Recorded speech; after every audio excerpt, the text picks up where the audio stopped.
everybody! Did you know you can make your internal keyboard act like a trackpad?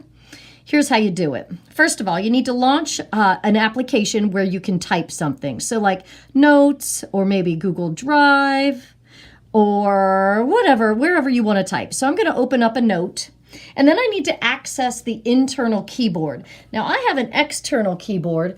To make the internal keyboard pop up, I want that button right there. That's going to make the internal keyboard come up. All right. So now I have my internal keyboard up.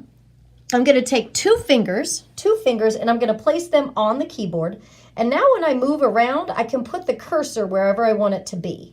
Okay, so two fingers on the keyboard, and then you can make that little yellow line go where you want it to go. So let's say I want to put it on the word line right there. I'm going to tap and hold, going to move it up there, and then we can deploy our two-finger tap. Remember, if we single tap with two fingers, it highlights the word. If we double tap with two fingers, 1, 2, it highlights the sentence. And if we do 3, 1, 2, 3, it takes the whole paragraph.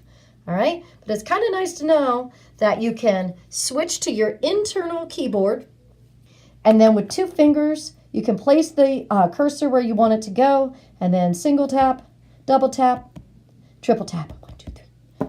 Now you know.